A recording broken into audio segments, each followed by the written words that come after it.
Good evening dear learners. आज हम लोग चर्चा करने वाले हैं क्योंकि आज है संडे। संडे के दिन क्लासेस नहीं होंगे, है ना। तो संडे के दिन हम लोग प्रत्येक संडे में एक चर्चा रखेंगे। हम अपनी समस्याओं पे चर्चा करेंगे, कुछ बातें नई सीखने की कोशिश करेंगे। तो आज की हमारी चर्चा है कि आप जो बिहार के रिमोट रूरल एरिया के जो छात्र हैं वो किस तरह की समस्याओं से ग्रसित हैं, जिन समस्याओं को हो सकता है अभी आप महसूस भी नहीं कर पा रहे, और इन्हीं समस्याओं की वजह से आपके अंदर का जो टैलेंट है, आपके अंदर बहुत टैलेंट है। मैं देखता हूं बिहार के छात्रों का दिमाग इतना शानदार होता है कि वो चीजों को इजीली प्रॉब्लम सॉल्विंग होती है उनके पास, है ना। पैटर्न रिकॉग्निशन होता है, बहुत सारी चीजें होती है ना। वो अव्वल दर्जे के विद्यार्थी होते हैं, मतलब कि अगर उनको सुविधाएं दी जाए, उनको ये बात बताई जाए कि तुम्हें क्या क्या करना है आगे, है ना, उनको बड़े सपने दिखाए जाए, है ना, तो हमें लगता है कि वो शानदार परफॉर्मेंस देते हैं। लेकिन होता है क्या कि समय के साथ उनको ये सारी चीजें नहीं मिल पाती हैं। कुछ विद्यार्थियों को मिलती है, जैसे मुझे मिला, लेकिन मुझे भी बहुत देर तक लड़ना पड़ा इन समस्याओं से, बहुत देर तक लड़ना पड़ा, तब जाके मुझे एक सॉल्यूशन मिला। लेकिन मैं ये बात आपको अभी ये बात बताना चाहता हूं कि इन समस्याओं से आप लड़ेंगे कैसे। ये समस्याएं कौन सी हैं जो आपकी जिंदगी को खा रही हैं। हर एक संडे में हम एक टॉपिक पे बात रखेंगे और हम लोग डिस्कस करेंगे इसकी, ठीक है। मुझे ऐसा दिख रहा है कि ग्रुप में बहुत सारे ऐसे विद्यार्थी हैं जो नॉन सीरियस हैं, मतलब जो गंभीरता से नहीं ले रहे हैं अपनी पढ़ाई को। ऐसा इसलिए नहीं है कि वो पढ़ना नहीं चाहते, है ना। ऐसा नहीं है कि वो पढ़ना नहीं चाहते। कौन चाहता है कि जिंदगी में उसके विकास न हो? कौन चाहता है उसकी जिंदगी की लाइफ स्टाइल बदल ना जाए? कौन चाहता है कि उसके समाज में इज्जत ना मिले? कौन चाहता है व्यक्ति जिसके पास पैसे ना हो? सब चाहेंगे। समस्या क्या है कि आपके अंदर वो आग नहीं जलाई गई है, आपको उन समस्याओं को दिखाया नहीं गया है, आपको वो रास्ते नहीं पता है, इसलिए आप इतना नॉन सीरियस हैं। कई बार एक ऐसी कहानियां सुनने को मिलती है कि एक व्यक्ति था, वो 30 सालों तक सिगरेट छोड़ने की कोशिश कर रहा था कि मुझे जो है ना सिगरेट छोड़ देना है, अब नहीं पीना है सिगरेट। इस काम में उसने 30 साल लगा दिए, जबकि हकीकत क्या है कि अगर उसे पता चल जाए कि ये जहर है, हाँ, इस बात का एहसास हो जाए। जैसे एग्जाम्पल के लिए मैं आपको एक गिलास पानी दूं और बोलूं कि इसमें जहर है, पियोगे मर जाओगे, तब भी क्या तुम पियोगे इसे? नहीं पियोगे। तो ये बात अंदर गहराई तक उसके शामिल नहीं है कि ये सिगरेट एक्चुअल में जहर है। अगर ये बात उसको अंदर तक समझ में आ जाए कि ये रियल में कितनी जहर है, धीरे धीरे उसे वो छोड़ देगा। धीरे धीरे क्या, अगली बार वो पीना नहीं चाहेगा। ठीक उसी तरह मुझे ऐसा लगता है कि आप छात्रों को अपनी समस्याओं का अंदाजा ही नहीं है, बाहर की दुनियाओं से आप परिचित ही नहीं है, इसीलिए ये जो गंभीरता नहीं दिख रही है ना, इसकी मात्र एक वजह है कि आप उन समस्याओं से परिचित ही नहीं, आपको वो रास्ता दिख ही नहीं रहा। इसलिए हाँ, मुझे भी रास्ता दिखा, लेकिन मुझे बहुत देर तक संघर्ष करने के बाद ये रास्ता दिखा। अगर मुझे ये रास्ता पहले दिख गया होता तो मैं मैं जहां हूं वहां से बहुत आगे तक जा सकता था। लेकिन ये रास्ता मुझे पहले नहीं दिखा। लेकिन मैं चाहता हूं कि ये रास्ता आपको अभी दिखे। आप अपने जीवन के यात्रा को अभी एक अच्छा मोड़ दें, अभी से वो गंभीरता लाएं अपनी जिंदगी में, अभी से आप सीरियस हो जाएं अपनी तैयारी के लिए, ठीक है। चलिए एक एक करके समस्याओं पे हम बात करेंगे।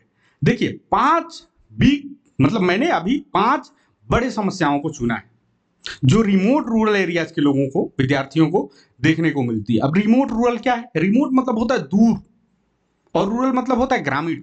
दूर के ग्रामीण बिहारी विद्यार्थियों को जो 5 समस्याएं देखने को मिलती हैं, उन्हीं समस्याओं पे हम बात करेंगे। इनमें से 3 समस्याओं पे हम बात करेंगे एक एक करके, 2 समस्याओं को हम बात के लिए रखते हैं, है ना। हो सकता है कि अगले संडे क्लासेस में या फिर किसी और क्लास में हम उसकी चर्चा कर लेंगे।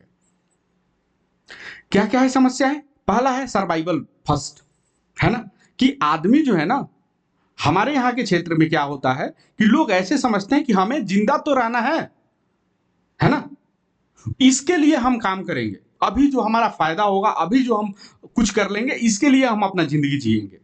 Survival mindset. दूसरा है lack of diverse role models. ठीक है, और तीसरी जिन समस्या पे बात करेंगे वो है social and cultural safety nets. ठीक है, पहली समस्या पे बात करते हैं, सर्वाइवल माइंडसेट। सर्वाइवल का मतलब होता है कि जिंदा रहना। माइंडसेट का मतलब होता है कि आपके दिमाग की वो वायरिंग है ना, मतलब कि आपका दिमाग कैसे काम कर रहा है, आप क्या सोच रहे हो। आप देखिए, हर व्यक्ति है ना, हर व्यक्ति ऐसे काम करता है कि उसका जिंदगी, उसका जिंदा रहना सुनिश्चित हो सके, है ना। तो उसे ही कहते हैं कि हम अपने जिंदा रहने को प्राथमिकता देते हुए हम अपना माइंडसेट चेंज कर लेते हैं कि भैया कैसे भी करके पहले तो हम जीवित हो जाएं, पहले तो हम जिंदा रह लें, उसके बाद हम आगे की विकास करेंगे। इसे कहते हैं सर्वाइवल माइंडसेट। और ये माइंडसेट आपकी सबसे बड़ी समस्या है। कैसे? एक एग्जांपल, एक केस स्टडी के रूप में, एक एग्जांपल के रूप में सीखते हैं। ठीक है, पहला एग्जांपल है फ्लोर ईटर। अब फ्लावर ईटर क्या होता है? फ्लावर माने आटा होता है, ईटर माने खाना होता है। मतलब ऐसे लोग जो हैंड टू माउथ हैं, मतलब कमा के लाते हैं और खा लेते हैं, कमा के लाते हैं और खा लेते हैं, कमा के लाते हैं और खा लेते हैं, इनको कहा जाता है फ्लावर ईटर। अब एक समस्या देखिए, आप बच्चों में से बहुत सारे बच्चों की ऐसी समस्या होगी कि उनके परिवार की जो स्थिति है वो अच्छी नहीं है। उनको लगता है कि कैसे भी हमें अपने परिवार की मदद करनी चाहिए, कैसे भी करके उन्हें अपने परिवार की मदद करनी है। ठीक है, तो वो क्या करते हैं कि वो सोचते हैं कि अगर मैं पढ़ूंगा तो पढ़ के सफलता लेने में हमें लंबा टाइम लग जाएगा, हो सकता है कि मैं सफल हूं या नहीं हूं, क्योंकि मुझे 10वीं में कम नंबर मिले, 11th-12th में कम नंबर मिले, मुझे बहुत सी बातें समझ में नहीं आती, मैं उन एग्जाम के पेपर्स को देखता हूं, बहुत मुश्किल लगता है, मुझसे तो ये बन नहीं पाएगा। और दुनिया में इतने अच्छे अच्छे विद्यार्थी हैं, उनको अच्छी अच्छी सुविधाएं मिली हैं, उनके बीच में मेरा सफल होना मुश्किल है। तो सोचते क्या है कि यार ऐसे कैसे होगा कि मैं कई सालों तक अपने परिवार को उसी स्थिति में देखने के लिए छोड़ दूं, रहने के लिए छोड़ दूं।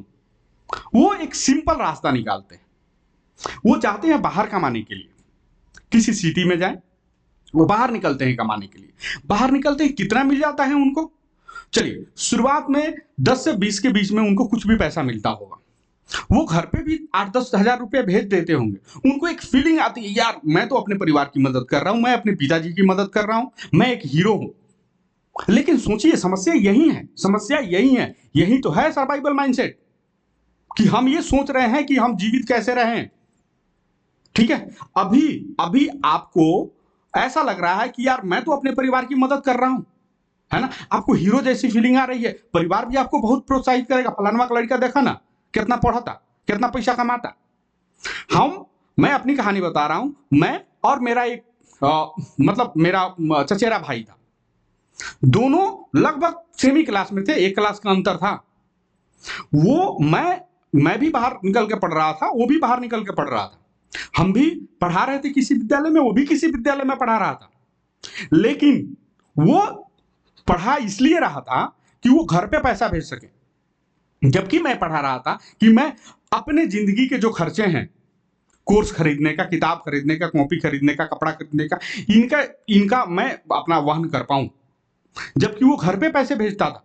अच्छा, उसके पिताजी की ये वर्जन थे, उसके पिताजी घूम घूम के ये बात बोलते थे कि हमार लड़का तो 10,000 छापता, 10,000 छापता। उस आदमी को तुम लोग जानते हो, मैं कभी बताऊंगा उस आदमी के बारे में भी। 10,000 हमारा लड़का तो छापता। लेकिन आज वही 10,000 लड़का छापने वाला आज भी 10,000 रुपया छापता है, जिंदगी भर 10,000 रुपया छापेगा, क्या उससे जिंदगी की परवरिश हो जाएगी? सोचो, तुम सोचने वाली बात है, नहीं हो पाएगी। क्या उस परिवार को आगे निकाल पाएगा? क्या अपने परिवार को अंडमान निकोबार, है ना, या फिर देश दुनिया में बहुत सारे जगह है, कहीं भी ले जाके घुमा पाएगा? कहीं बढ़िया 5 स्टार में खाना खिला पाएगा? बढ़िया लाइफ स्टाइल दे पाएगा? बढ़िया जगह उनके ट्रीटमेंट करा पाएगा? क्या अपने बच्चे को बहुत अच्छे स्कूलों में पढ़ा पाएगा? सोचो, सोचने वाली बात है, नहीं कर पाएगा। शुरुआत में तो बहुत अच्छा लगा, उसको फीलिंग आई कि यार मैं हीरो हूं, मैं सब कुछ कर रहा हूं, मैं परिवार भी मजा ले रहा है कि यार कितना अच्छा लड़का है कि मेरी मदद कर रहा है। लेकिन वो जान नहीं रहा है कि वो किस कॉस्ट पे कर रहा है। यही वो ट्रैप है, यही वो जाल है जिसमें तुम फंसोगे। अभी तुम्हें लग रहा होगा कि हीरो यार बाहर जाके कमाएंगे, अपने परिवार की मदद करेंगे, मजा आ जाएगा। लेकिन जब तुम बाहर कमाने निकलते हो तो तुम देखो क्या तुम्हें ग्रोथ है, क्या वहां सैलरी तुम्हारी बढ़ती है। जैसे एग्जाम्पल के लिए एक एक प्यून की नौकरी हम देखते हैं, सरकारी, एक सरकारी प्यून की नौकरी तुम देखो, अगर वो 50,000 रुपया, 30,000 रुपया, 20,000 रुपया पे लगता है ना, अंत तक जाते जाते जब वो रिटायरमेंट के समय पे आएगा, उसको कम से कम 60-70 लाख रुपया रिटायरमेंट मिलता है, कम से कम मिलेगा। इसके अलावा उसको पेंशन की फैसिलिटी मिलेगी, इसके अलावा उसके परिवार की मेडिकल फैसिलिटी मिलेगी, इसके अलावा उसके बच्चों को 12th तक पढ़ने के लिए सरकार पैसा देगा। क्या ये सारी सुविधाएं तुम्हें वहां मिलेगी? आज तुम जो 12,000 रुपया, 20,000 रुपये पे काम करने लगोगे किसी प्राइवेट कंपनी में, 30 साल बाद 30 साल बाद भी तुम्हारी सैलरी 30-40 तक ही जाएगी, वो भी इन्फ्लेशन, यानी कि महंगाई जैसे जैसे बढ़ेगी वैसे वैसे सैलरी थोड़ी सी बढ़ के तुम्हारी उतनी हो जाएगी। जबकि सरकार में ऐसा नहीं है। सरकार हर साल पे, अभी 8th पे कमीशन आने वाला है, हर 10 साल पर पे कमीशन आता है और सैलरी कई गुना बढ़ती है। अभी कम से कम 2 गुना सैलरी बढ़ने वाली है। और अंत तक जाते जाते एक एक प्यून, एक चपरासी, अंत तक जाते जाते जब वो रिटायरमेंट पर होगा, उसकी सैलरी लाखों में पहुंच जाती है, सैलरी लाखों में पहुंच जाती है। तुम सोचो, एक 60 बरस का व्यक्ति जिसकी पेंशन 50,000 आ रही है, वो प्यून लगा था, चपरासी लगा था, उसकी पेंशन 50,000 आ रही है, ठीक है। तुम्हें कितना मिल रहा है पेंशन, और 60 साल पर तुम्हें कौन नौकरी दे रहा है? तो जो तुम्हारा सर्वाइवल माइंडसेट है कि अभी के लिए हम अपने परिवार की मदद करके हीरो बन जाएं, यही तुम्हारा वो जहर है, यही वो तुम्हारा ट्रैप है, वही जो जाल है जिसमें तुम फंस रहे हो, और तुम्हारी अपनी लाइफ खत्म हो जाएगी। कुछ नहीं होगा, तुम अपने बच्चों को ठीक शिक्षा नहीं दे पाओगे यार। सोचो, तुम अपने बच्चों को ठीक शिक्षा नहीं दे पाओगे। ठीक शिक्षा का मतलब क्या है कि तुम अभी यहां फंसे हो, क्यों फंसे हो? ऐसा नहीं है कि देश दुनिया में, बिहार में जगह की कमी है, स्कूल, विद्यालय, कोचिंग संस्थान की कमी है, नहीं है कमी। तुम क्यों फंसे हो यहां? क्योंकि तुम्हारे परिवार अफोर्ड नहीं कर पा रहा है। क्यों नहीं अफोर्ड कर पा रहा है? कारण यही है, यही ट्रैप है वो। जब उनको समय था, जब तुम्हारे परिवार के, जैसे तुम्हारे पिताजी को जब समय था, जब ऐसे समस्या, ऐसे ऐसे ऐसे कदम लेने थे विकास के, उन्होंने नहीं लिया। अब वही कदम पे तुम चल रहे हो। अब इससे निकलने का क्या तरीका है, मैं बताता हूं। दूसरा केस देखो, इसको हम बोलते हैं सीड सोअर। सीड माने होता है बीज, और सोअर मतलब होता है बोने वाला। दूसरा एग्जाम्पल देखते हैं। एक लड़का है, उसकी भी परिवार की स्थिति खराब है, बहुत स्थिति खराब, मतलब बहुत दयनीय स्थिति है।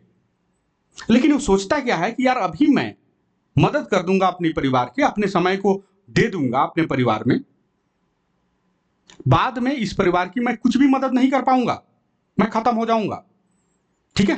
वो क्या करता है, वो चुनता है, वो देखता है, वो भविष्य देखता है कि अगर किसी भी तरीके से, अगर मुझे सरकारी नौकरी मिल गई, ठीक है, किसी भी तरीके से मुझे एक सरकारी अदद सरकारी नौकरी मिल गई, मैं परिवार का जेनरेशन बदल दूंगा।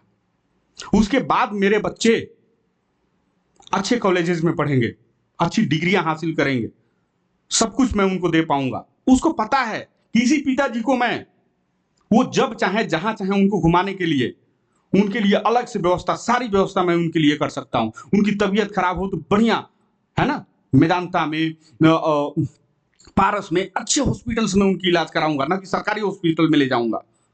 वो सब देख रहा होता है, वो समझ रहा होता है कि आज का मेरा सेक्रीफाइस, आज का इन परिवार के लिए मेरे दिल में जो दुख है, इसको आज मैं कंट्रोल करके पढ़ लूंगा ना। अगर किसी तरीके से मुझे एक सरकारी नौकरी मिल गई ना, तो मेरी जिंदगी बदल जाएगी, मेरी जनरेशन बदल जाएगा। मैं इस लूप से, इस चक्र से, इस जाल से मैं अपने आप को तो आजाद करा ही लूंगा, मैं अपने परिवार को भी आजाद करा लूंगा। वो इस दुख को, ऐसा नहीं है कि उस बच्चे के हृदय में दुख नहीं है कि मेरे पिताजी ऐसी स्थिति में है, मेरे परिवार ऐसी स्थिति में है, तो मैं क्यों पढ़ रहा हूं, मुझे जाके कमा के अपने पिताजी की मदद करनी चाहिए। वो सब समझता है, लेकिन फिर भी वो पढ़ाई का रास्ता चुनता है। उसके परिवार, उसके पड़ोस वाले उसको टॉन्ट करते हैं कि तुम्हारे पिताजी की ऐसी हालत है, तुम पढ़ रहा है, जबकि तुम्हें कमाना चाहिए। वो देखता है, वो तैयारी के दौरान तुम्हें 3 साल, 4 साल, 5 साल भी लग सकते हैं, तुम एक पैसा नहीं कमाते हो, परिवार की एक पैसे की मदद नहीं करते हो, दुनिया वाले तुम्हें टॉन्ट करेंगे, अंदर से भी ग्लानि फील होगी, यार मैं क्या कर रहा हूं। सफलता के चांसेस तुम्हें दिखेंगे कि यार मैं सफल होऊंगा कि नहीं होऊंगा। ठीक है, इतनी समस्याओं से लड़ते हुए, लेकिन सोचो वो दिन, जिस दिन उसका रिजल्ट आएगा, जिस दिन वो सरकारी नौकरी में ज्वाइन करेगा, उसकी पहली तनख्वाह, उसकी पहली तनख्वाह, पहली सैलरी उसके पिताजी के साल भर की सैलरी के बराबर होगी। तो वो सेक्रीफाइस कर रहा है, वो एक सीड सोअर है, वो एक बीज बो रहा है, परिवर्तन के बीज बो रहा है। इस बंधन से, इस दलदल से अपने परिवार को, अपने को, अपने जनरेशन को निकालने की कोशिश कर रहा है, इसकी वो लड़ाई लड़ रहा है। हर परिवार में एक व्यक्ति आता है जो जनरेशन को बदलता है। हो सकता है वो तुम हो सकता नहीं तुम हो जो उस चेन को तोड़ोगे और आगे बढ़ोगे। ठीक है, अगली समस्या जो हम देखते हैं वो समस्या क्या है? Social and cultural safety nets. मतलब समाज का एक स्टैंडर्ड होता है, समाज वो स्टैंडर्ड सेट करके रखता है कि भैया इससे बाहर तुम कैसे जाओगे। मतलब क्या है कि देखो, मैं एक बात तुम्हें समझाता हूं। जिस समाज में हम जीते हैं ना, जिस समाज में हम जीते हैं, होता क्या है कि वो समाज के आसपास की चीजें हमारे माइंडसेट पे, हमारे हमारे विश्वास, हमारे बिलीफ सिस्टम को चेंज कर देती है, हमारे बिलीफ सिस्टम को चेंज कर देती है। हम वही बिलीव करने लगते हैं जो समाज के आसपास के लोग बिलीव करते हैं। वो स्टैंडर्ड, सोशल स्टैंडर्ड्स, वो हमारे अंदर घुस जाता है। इसलिए हमें लगता है कि यार मैं कैसे बढ़ सकता हूं, मेरे समाज तो ऐसे है। उसी समस्या पे हम बात करने वाले हैं। पहले तो देखो कॉपी पेस्ट लाइफ। बहुत लोगों को, बहुत ऐसे बच्चे हैं जिनको अपने ऊपर भरोसा नहीं है कि मैं कर पाऊंगा, अपने ऊपर भरोसा नहीं है उनको कि मैं कर पाऊंगा, जबकि मैं ये जानता हूं कि आज तुम भरोसा करके आगे बढ़ो, आज तुम भरोसा करके आगे बढ़ो, निश्चित तौर पे तुम सफल होगे, निश्चित तौर पे। ठीक है, तो क्या होता है कि उनके अंदर भरोसा की कमी होती है, इसलिए वो कॉपी पेस्ट लाइफ चुन लेते हैं। अब कॉपी पेस्ट लाइफ क्या होता है?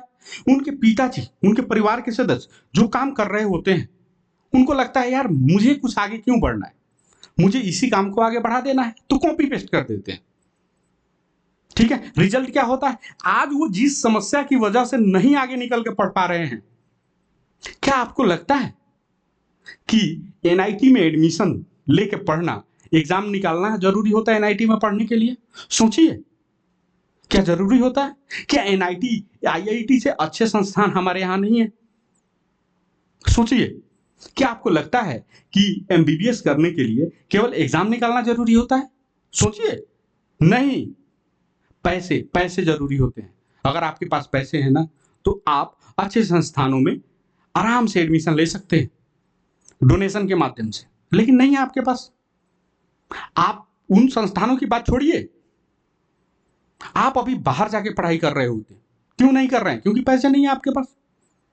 आपके पास पैसे तो होंगे, लेकिन पढ़ाई करने के लिए जो एक्स्ट्रा पैसे होते हैं, माने जीने के लिए पैसे तो होंगे आपके पास, तभी तो आप लोग जी रहे हैं, लेकिन पढ़ने के लिए एक्स्ट्रा पैसे नहीं है।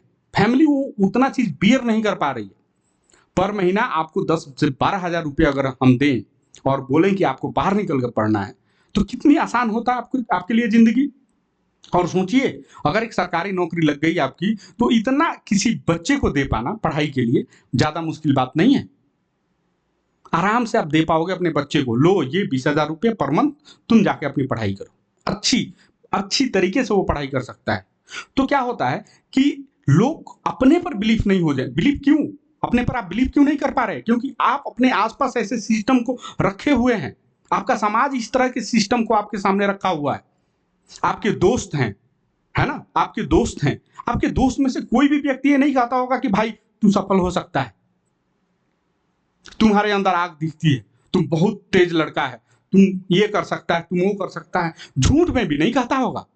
क्योंकि आप ऐसे लोगों के आसपास रह रहे हैं, इसीलिए आपका बिलीफ सिस्टम ऐसे काम कर रहा है। तो आप क्या करते हैं, कॉपी पेस्ट लाइफ अपना अपना लेते हैं, पिताजी को जो कर रहे हैं वही हम कर रहे हैं, तो फिर आपके बच्चे भी वही करेंगे जो आप कर रहे हैं, और ये लाइन कभी भी टूटेगी नहीं, तोड़ना आपको पड़ेगा। मैंने क्या बताया कि हर परिवार में एक व्यक्ति आता है जो परिवार को इस दलदल से निकाल के बाहर रख देता है। आप हो, आपको खुद पे भरोसा करना है। अगली समस्या पे हम बात करते हैं, break the chain the choice. कह रहा है कि ये जो चेन, ये जो फैक्टर्स हैं, ये जो आपके सामने बंधे हुए ये जो चेन्स हैं, जंजीरें हैं, इनको आप तोड़ सकते हो। कैसे तोड़ोगे? एक ही चीज है, वो है शिक्षा, यानी कि एजुकेशन, यानी कि आप पढ़ोगे तभी ये चीजें टूटेंगी। जो पहला व्यक्ति आता है ना, जो पहला व्यक्ति आता है अपने परिवार को इस तरह के बंधनों से मुक्त कराने वाला, उसे बहुत संघर्ष करना पड़ता है, बहुत लड़ाई लड़नी पड़ती है, समाज से, खुद से बहुत लड़ाई लड़नी पड़ती है, बहुत कुछ सहना पड़ता है इस समाज का, खुद से लिए बहुत कुछ सहना पड़ता है। तो उन संघर्ष के लिए आपके अंदर जो आग होनी चाहिए मैं नहीं देख रहा, आपके अंदर जो गंभीरता होनी चाहिए वो नहीं देख रहा, क्योंकि आपको डर ही नहीं लग रहा, आपको डर ही नहीं लग रहा है। डर इस बात का नहीं लग रहा है कि क्या आप अपने परिवार को, अपने माता पिता को, अपने लिए, अपने परिवार को, अपनी पत्नी को, क्या वो लाइफ आप दे पाएंगे? सोचिए, क्या आप दे पाएंगे? नहीं दे पाएंगे। आपको अभी डरना चाहिए, लेकिन आपके अंदर वो डर नहीं है, आपके अंदर वो गंभीरता नहीं है, ठीक है। लेकिन मुझे लगता है कि धीरे धीरे आप इन समस्याओं से अवेयर होते जाएंगे। ये समाज जो है ना, हमारे अंदर भूसा भर देता है, हमारे बिलीफ को, हमारे विश्वास को, जो हम खुद पर कर रहे होते हैं, उसको खत्म कर देता है। समाज का काम ही है ये, समाज का काम ही है ये। समाज का काम है कि आपको एक एवरेज व्यक्ति बना के रखना, ताकि समाज आप पर राज कर सके। इसीलिए समाज बनाया गया है। समाज में रह के कभी भी आप आगे नहीं बढ़ सकते। अगर समाज में जैसे तुम आगे बढ़ना शुरू करोगे, समाज के लोग तुम्हें गालियां देना शुरू कर देंगे, तुम्हें भला बुरा कहना शुरू कर देंगे। मैं तो कहता हूं कहने दो, जितने लोगों को समाज गालियां दे रहा है वो लोग देखो आगे बढ़े हैं, वो सभी लोग आगे बढ़े हैं। समाज कचरा है, रहने दो उसे, उसको अपने बिलीफ सिस्टम, अपने भरोसा पर कभी भी काबू करने मत दो। देखो, मैं एक बात बताता हूं तुम्हें क्या लगता है, तुम्हें ऐसा लगता होगा, देखो हाँ, तुम्हें क्या लगता है कि तुम अगर जिस क्षेत्र में हो, जहां हो, जिस तरह की व्यवस्था में हो, वहां से इसे तोड़ के आगे निकलना बहुत मुश्किल है। तुम्हें यही लगता होगा कि यार यहां से कैसे हम बाहर निकल सकते, कोई व्यवस्था ही नहीं है। जबकि तुम्हें पता नहीं है, तुम्हें पता नहीं है कि यहां से ही निकला जा सकता है। लोग निकलते हैं, यहां से भी निकलते हैं। जानते हो, एग्जाम में क्वेश्चन ये देख के नहीं डाले जाते कि तुम एसी रूम में बैठ के तैयारी किए हो या घर के फूस में दिया के लैंप में पढ़ के तुम तैयारी किए हो। एग्जाम के क्वेश्चन कभी भी इस बात से तुम्हें फर्क नहीं डालता, मतलब ये तुम्हें कभी भी डिस्टिंग्विश नहीं करता, डिस्क्रिमिनेट नहीं करता, तुम्हें कभी भेदभाव नहीं करता कि तुम कहां से आए हो। एग्जाम के क्वेश्चन होते हैं, उन्हें करना होता है। एग्जाम किताबों को पढ़ के निकाला जाता है। आज इंटरनेट के युग में तुम देखो, तुम्हारे हाथ में मोबाइल है, लेकिन तुम क्या करते हो? रील्स देखते हो, गंदी चीजों को, मतलब ऐसी चीजें देखते हो जो तुम्हारे दिमाग को खोखला कर देती है, तुम्हें खत्म कर देंगी एक दिन। ऐसे चीजों के पीछे तुम भागे हुए हो, जबकि उस मोबाइल का इस्तेमाल करके तुम ये सारी बाधाओं को तोड़ सकते हो। आज एक से एक एजुकेटर तुम्हें ऑनलाइन मिल जाएंगे, बैठ के घर पे गरीबी में तुम वो सारी चीजें, वो सारी मेहनत कर सकते हो, और तुम इस चेन को, इस जंजीर को तुम तोड़ के आगे बढ़ सकते हो। अगली बात देखो, देखो हमारे पास ना पैसा कभी समस्या रहा ही नहीं है। सफलता पाने के लिए पैसा ऐसा नहीं है कि केवल पैसे वाले ही सफल होते हैं। पैसा कभी समस्या नहीं रहा। हो सकता है पैसे की कमी के वजह से 2-4% ज्यादा समस्या आपको झेलना पड़ जाए, लेकिन ऐसा नहीं है कि पैसा की कमी की वजह से आप सफल नहीं होंगे। पैसा कभी सफलता में समस्या रहा ही नहीं है। समस्या क्या रहा है? टाइम टाइम समय।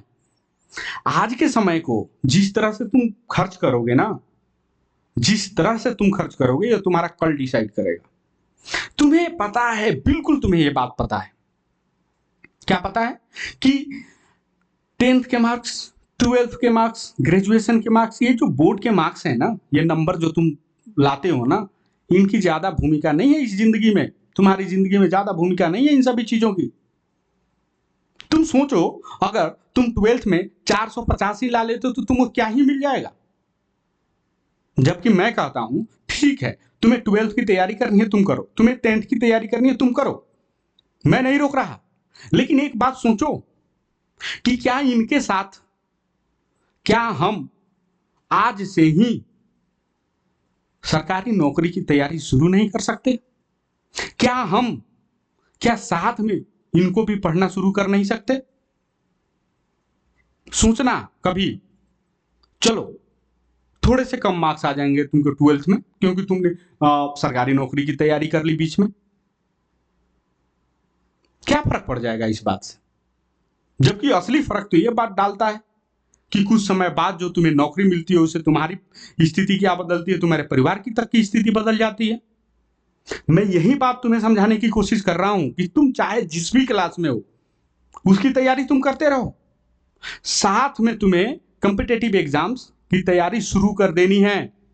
अगर तुम्हारे अंदर थोड़ी सी भी जिगरा है, तुम्हारे अंदर थोड़ा सा भी, मतलब क्या बोले उसे, थोड़ा सा भी तुम्हारे अंदर, मतलब कुछ, मतलब क्या बोलते हैं उसको, थोड़ी सी भी तुम्हारे अंदर अगर ताकत है, थोड़े से भी अगर तुम्हें लगता है कि हाँ भाई मैं इस जिंदगी को बदल दूंगा, थोड़ा सा भी चैलेंज एक्सेप्ट करने की तुम्हारे अंदर जो ताकत है ना, तो तुम्हें अभी से कॉम्पिटिटिव एग्जाम्स की तैयारी शुरू कर देनी चाहिए। कैसे करना है, क्या करना है, उस सब कुछ हम लोग डिस्कस करेंगे। लेकिन अभी हम ये बात कर रहे हैं कि समस्याएं क्या हो रही है हमारे पास। तो देखो, समस्या गरीबी नहीं है, समस्या पैसे का नहीं होना नहीं है। समस्या ये है कि हम अपने समय को केवल सर्वाइवल के लिए जी रहे हैं। क्या होता है कि हम सभी लोग अभी क्या कर रहे होते हैं, अभी आप लोग क्या कर रहे होते हैं, रैंडम वीडियो देखेंगे, मतलब कोई सा भी वीडियो आ गया उसको देखेंगे, फिर आप बैठ के गॉसिप करेंगे, शाम के वक्त घूमने जाएंगे। इसके अलावा बेयर मिनिमम होमवर्क कर लेंगे, जो क्लास में होमवर्क मिल गया, जो स्कूल में होमवर्क मिल गया उसको कर लेंगे, अपना टाइम खत्म कर रहे हैं। लेकिन कल को अगर आपको एग्जाम की तैयारी करने की इच्छा होती है कि हम कॉम्पिटिटिव एग्जाम की तैयारी करें, वो इतना मुश्किल लगता है कि आप कर नहीं पाओगे, आप वहां से भाग के आ जाते हो। या मिलती है सफलता तो बहुत देर लगता है, बहुत मेहनत करनी पड़ती है तब मिलता है। मेरी ये सलाह है, अभी से हम क्यों नहीं शुरू कर सकते उसकी तैयारी, जब कल को हमें करनी ही करनी है। और जिस एग्जाम की तैयारी हम अभी कर रहे हैं, जैसे बोर्ड एग्जाम की तैयारी, उनके मार्क्स जब इतने मायने रखते ही नहीं है तो हमें क्यों मरना इसके लिए इतना। जबकि मैं आपको बता रहा हूं कि ऐसा नहीं है, कॉम्पिटिटिव एग्जाम की तैयारी आपके बोर्ड के मार्क्स को कम कर देगा, ऐसा कभी नहीं है। जब तुम तैयारी शुरू करोगे ना, एक चीज होगी तुम्हारी जिंदगी में जो परिवर्तन होगी, तुम ये फालतू के समय को ना नष्ट नहीं करोगे, तुम अपने दोस्तों के साथ गॉसिप नहीं करोगे। सबसे पहले तो तुम अपने सर्कल को ठीक करो, तुम्हारे फ्रेंड सर्कल जो है ना उनको ठीक करो।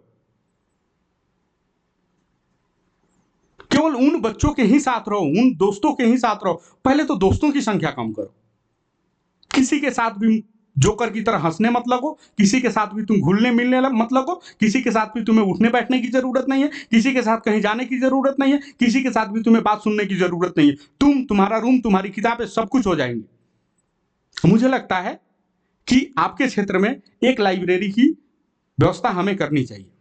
हम लोग इस पर बात कर रहे हैं, प्लानिंग कर रहे हैं कि एक लाइब्रेरी की हम लोग व्यवस्था करते हैं आपके क्षेत्र में, जिसे बच्चे वहां आके बैठ के पढ़ें। हो सकता है घर पे उनकी व्यवस्था नहीं है, घर है, समस्याएं हैं, घर पे बैठते हैं तो लोग कहते हैं जाओ धान कुटवा के ला ले, जाके देखता हूँ खेत में गाय चरतिया, तनी गाय के छांटी डाल दे, तनी बाजारे जा चल जो, माई कहती है कि तनी जाके तनी कपड़वा बदल के ले आन देबे, बबी आइल बिया, तनी जीजा जी आइल बन, तनी जाके मुर्गी ले आन देबे। तो हजार को समस्या है तुम्हारे पास। हम सोच रहे हैं कि यहाँ पे एक लाइब्रेरी की व्यवस्था करी जाए, इस पे बात भी चल रही है और जल्दी ये व्यवस्था करी जाएगी जिसमें तुम बैठ के पढ़ाई कर पाओगे। पहले तुम अपने सर्कल को ठीक करो, समय को तुम अपने अंदर इन्वेस्ट करो। ये जो तुम 9th 10th 11th 12th के बच्चे हो ना, या जो भी लोग 12th पास कर चुके हैं, ये मत इंतजार करो कि हम ग्रेजुएशन कर लेंगे, हम 10th कर लेंगे, हम 12th कर लेंगे। अभी से शुरू करो इन सब चीजों की तैयारियां। कैसे करनी है उस पर बाद में बात करेंगे, पहले आज समस्याओं पे बात कर रहे हैं हम लोग। तुम्हें क्या लगता है कि एक दिल्ली का लड़का और एक बिहार के लड़का, बिहार का जो सुदूर ग्रामीण क्षेत्र का लड़का है, उसके जिंदगी में कुछ ज्यादा अंतर है क्या? तुम्हें उसके कपड़े को देख के लगता है यार कपड़े तो कितने ब्राइट पहन रहे, कितने बढ़िया, उसके पास तो पैसे होंगे, उसके पास तो लोग होंगे, उसके पास तो ये होगा, उसके पास तो होगा। कुछ नहीं है, सेम चीजें हैं। तुम्हारे पास भी 24 घंटे, इसके पास भी 24 घंटे, सेम है, सेम सेम सेम। लेकिन उसमें उसमें उसमें उसके जिंदगी में दिक्कत क्या है समझते हो? वो ऐसे लोगों से आसपास घिरा होता है ना, जो उसको मोटिवेट करते हैं। वो बाहर निकलता है तो देखता है कि मेरे चाचा का लड़का जो है ना, वो फलाने बैंक में ब्रांच मैनेजर है ना, किसी वो ओरेकल में काम कर रहा है, कोई अमेजन में काम कर रहा है, कोई सॉफ्टवेयर डिजाइनर है ना, कोई इंटीरियर डिजाइनर है ना, कोई डॉक्टर है, कोई नर्स है, हजारों लोग उसको मिलते हैं। वो मोटिवेट होता है कि मैं ऐसा क्यों नहीं कर रहा हूं। वो उनकी लाइफ को देखता है कि ऐसा करने से उनकी जिंदगी में क्या क्या परिवर्तन हो रहे हैं, उनकी सैलरी कितनी बढ़िया, वो इंटरनेशनल ट्रिप पे जा रहे हैं घूमने के लिए। वो देखता है कि यार बड़ी मतलब मजा है जिंदगी में, तो वो मोटिवेट होता है कि हमको भी करना चाहिए। तुम बाहर निकलते ससुर, तुम्हें क्या दिखता है? वही जो लुधियाना से कमा के आया है, केचुड़ा का फोन लेकर पहले तो चलाता था, पता नहीं कौन सा फोन, अब अभी अभी कोई तब फोन लगा के चला के गाना वाना सुनता होगा, रात को पाउच मार के सो जाता है। ऐसे लोगों से तुम्हें मुलाकात होती है, क्या ही तुम्हारा मोटिवेशन होगा? ऐसे दोस्तों, ऐसे कचरा दोस्तों को अपने पास रखे हो तुम। कोई अंतर नहीं है दिल्ली और बिहार में। ये बात कभी तय नहीं करता है एग्जाम का पेपर कि तुम पढ़ाई कहाँ करे हो, एसी रूम में बैठ के पढ़ाई करे हो कि कहीं घर पे, कहीं दूर ग्रामीण क्षेत्रों में जहां कुछ नहीं है, स्ट्रीट लैंप के नीचे तुम पढ़ाई करे हो। एग्जाम पेपर कभी भी तुमसे ही भेदभाव नहीं करता। क्वेश्चन क्वेश्चन होता है, तुम्हें उसे करना है। वो क्वेश्चन नहीं सोचता कि तुम कहां से आए हो। क्वेश्चन क्वेश्चन होता है, हमें सवालों को हल करना है। सवालों को हल करने के लिए हमें पढ़ना पड़ता है, और पढ़ाई कहीं भी किसी भी अवस्था में बैठ के करी जा सकती है।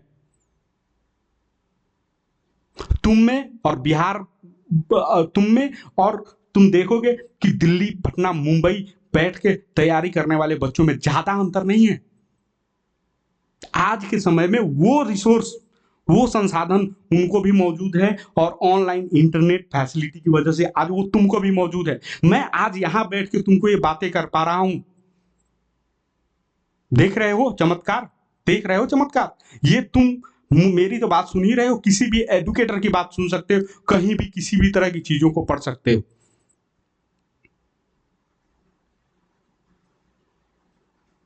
सोचने वाली बात है, सोचना। अब हम बात करते हैं lack of diverse role models. हमारे समाज में ना, मैंने जिस समाज में हम लोग हैं, जिस जगह पे हम लोग हैं, वहां पे जब हम बाहर निकलते हैं तो हमें रोल मॉडल्स नहीं दिखते हैं। जब तुम सोचो, जब तुम घर से निकलते हो स्कूल जाने के लिए, तुम कितने इंजीनियर से मिलते हो? सोचो, कितने ऐसे एलएनटी के इंजीनियर तुम्हें मिल जाते हैं, कितने ऐसे सरकारी इंजीनियर्स तुम्हें मिल जाते हैं रास्ते में, कितने ऐसे इनकम टैक्स इंस्पेक्टर मिल जाते हैं, कितने प्रोबेशनरी ऑफिसर्स मिल जाते हैं, कितने जज, कितने कुछ मिलते हैं क्या तुम्हें रास्ते में?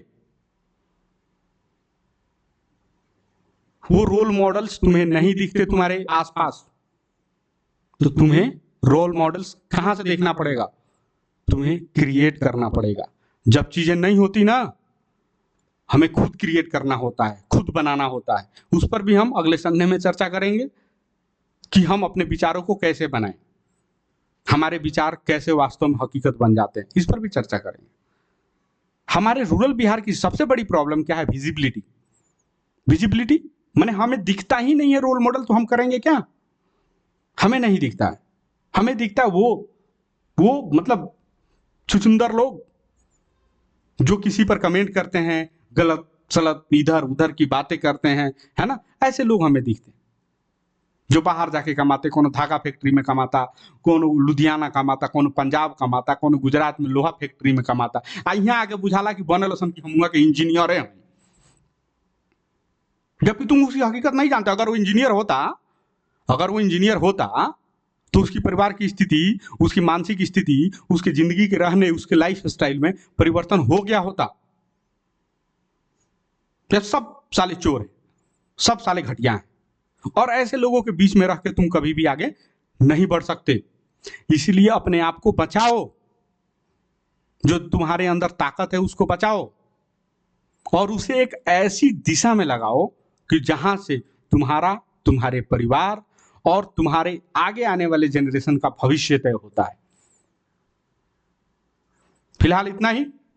कल फिर हम लोग यूजुअल क्लास हम करेंगे, लेकिन अभी भी मैं देख रहा हूं बहुत सारे बच्चे होमवर्क नहीं कर पा रहे हैं, उनको पता नहीं है होमवर्क कैसे करना है, क्या करना है, नहीं करना है। टेंशन नहीं लीजिए, उसको भी सॉल्व करने के लिए हम लोग कुछ कर रहे हैं, हम प्लान कर रहे हैं। सर से लगातार बात हो रही है गुरुजी से कि इसको कैसे हम लोग ठीक करें, है ना। तो हो सकता है कि अगली बार जो आपके होमवर्क मिले उसके फॉर्मेट कुछ अलग होंगे, ठीक है।